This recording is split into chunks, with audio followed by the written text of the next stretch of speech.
Eu jamais ia imaginar que eu ia me transformar em um mágico, muito menos ser reconhecido na profissão. Olá, aqui é Roger Biuso, seja muito bem-vindo, muito bem-vinda. E nesse vídeo eu vou te contar como eu saí de um entregador de jornal para um mágico reconhecido e com uma carreira sólida e de uma longa data. Eu comecei trabalhando muito cedo. Aos 12 anos, a minha carteira de trabalho já estava sendo assinada. E sim, naquela época, quem era menor de idade podia trabalhar e ter a sua carteira assinada. Mas eu comecei nessa vida de trabalhador muito jovem, não porque eu quis, óbvio. Pelo contrário, né? Lá em casa, morávamos eu, minha irmã, minha mãe e minha avó. E minha avó que sustentava todas as despesas da casa. Mas infelizmente chegou o dia que ela se foi e ela já estava acamada, ela sofreu um acidente, caiu da escada, quebrou o fêmur. Ela não conseguia mais andar, e somente com a ajuda de amuletas, e claro, eu ajudava também, né, a família, minha irmã e minha mãe. E aí eu cheguei para ela um dia e falei assim, vó, eu estava deitado, eu falei, vó, eu queria muito ganhar uma bicicleta Caloi Cross no meu aniversário. E adivinha, no dia do meu aniversário, eu não ganhei bicicleta. Mas calma, que a bike chegou no Natal. Mas por ironia do destino, essa mesma bicicleta, meses depois, iria ser meu veículo de transporte para o trabalho. Quando minha avó se foi, minha mãe olhou para mim e falou assim, filho, agora nós vamos precisar de você para ajudar nas despesas de casa. Foi então que, com os meus 12 anos, eu entrei para o Globinho, que nada mais é que o entregador de jornal. E eu vou te explicar como é que funcionava o Globinho. Você precisava estar às 4 horas da madrugada no ponto, e ponto era como se fosse um escritório, só que na rua, né? Não é um escritório fechadinho, quentinho, não.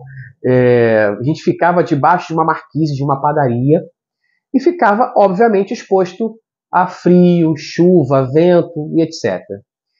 E aí funcionava assim, tinha uma Kombi que saía dos jornais Central, né? Distribuía os jornais no ponto, mas não é que deixou o jornal lá, bota na bolsa e vai entregar. Nada disso. O jornal, eles vêm separados em duas partes. Chamamos de cabeça e de suplemento, que nada mais é que a capa e a parte dos classificados. E por que eles vinham separados? A parte dos classificados vinham de outro lugar, porque tinha toda a estrutura e logística de assinantes. Enfim, a impressão vinha separadamente.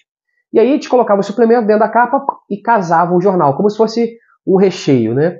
E no meu roteiro, eu entregava uma média de 120 jornais. E adivinha, dependendo do dia da semana, o jornal era mais grosso. Por exemplo, quarta-feira era mais grosso. Domingo, então, nossa, domingo era o triplo, né? Era muito grosso. E aí eu tinha que dividir as entregas em dois, né? Fazer o trabalho duas vezes. Você imagina, a bolsa recheada de jornal, a gente pegava ela, colocava no ombro.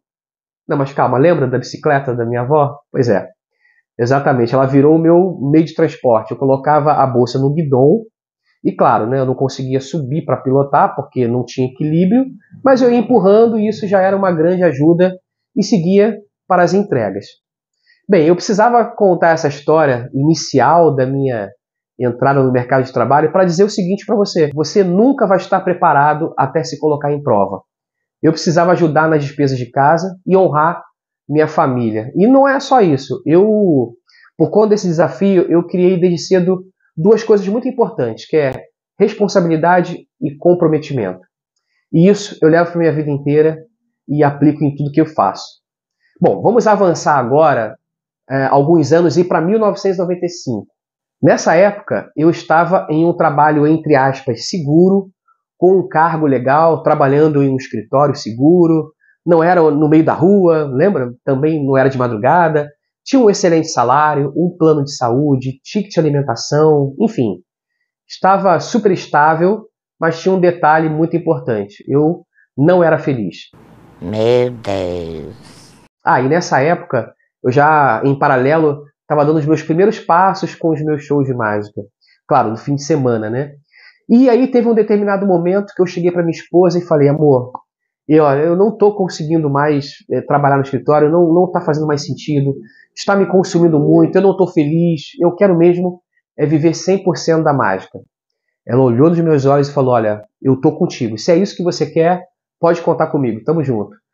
E aí esse apoio da minha esposa foi fundamental para eu seguir, porque sim, eu fui muito julgado na época, principalmente com o nascimento da nossa primeira filha, a Bia. E aí pensa comigo, tem que ter coragem, né, para largar tudo e viver da paixão pela arte e pelo que me fazia feliz, né? E depois de me chamarem de doido, de me julgarem, de falar que não ia dar certo, não passou 3 meses, eu já estava ganhando 3 vezes mais do que eu ganhava no trabalho de carteira assinada. Pensa, uma pessoa com um trabalho estável larga tudo e vai viver do que gostava. Eu costumo dizer que trabalhar com o que se gosta e ainda ganhar por isso é uma dádiva. Infelizmente, as pessoas são aquilo que dá para ser, não aquilo que elas querem ser. Calma que eu vou repetir essa frase, é importante. As pessoas não são aquilo que querem ser, elas são aquilo que dá para ser.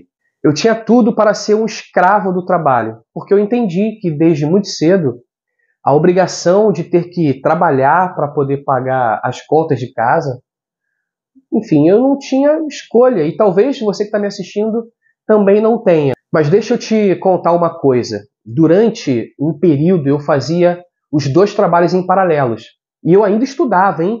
É fácil? Nunca será, mas é possível. E se você tiver uma grande vontade, você vai conseguir também. Bom, depois desse tempo trabalhando somente com festas de aniversários infantis, e vale lembrar que naquela época eu fazia muitos shows em casas de festas. E a primeira casa que abriu as portas para mim foi a Animando, da Márcia e do Geraldo, que hoje são grandes amigos e pessoas de muita relevância no início da minha carreira. Bom, para você ter uma ideia, a Animando ela fazia uma média de 30 festas no mês. E ainda tinha uma equipe de buffet para as festas fora, com uma média de mais 20 festas no mês. Era muita coisa. Enfim, passando essa época de parcerias das casas de festa, começaram a surgir outras demandas, como shows em casamentos, debutantes, show para eventos de adultos. Comecei a fazer shows em eventos de empresa. Nossa, aí eu fiquei ainda mais apaixonado. Fazer shows em eventos corporativos. E por gostar tanto dessa área de desenvolvimento pessoal, eu comecei a atuar fazendo palestras. Caramba, quando eu cheguei nesse ponto, eu falei, agora eu consigo alinhar a minha arte e ainda contribuir com o desenvolvimento e capacitação daqueles colaboradores e ainda ajudar no crescimento das empresas. A partir daí, aquele menino que jogava informação na casa dos assinantes, hoje distribui informação e conhecimento através da mágica. Bom, se você se conectou com essa história, se fez sentido alguma coisa para você, eu quero te dizer que o mercado de festas e eventos ele é gigante e eu te ajudo a construir o seu primeiro show de mágica e ser uma pessoa muito mais interessante, ter uma carreira muito mais brilhante e ser tudo aquilo que você nasceu para ser. Um abraço e até o próximo vídeo.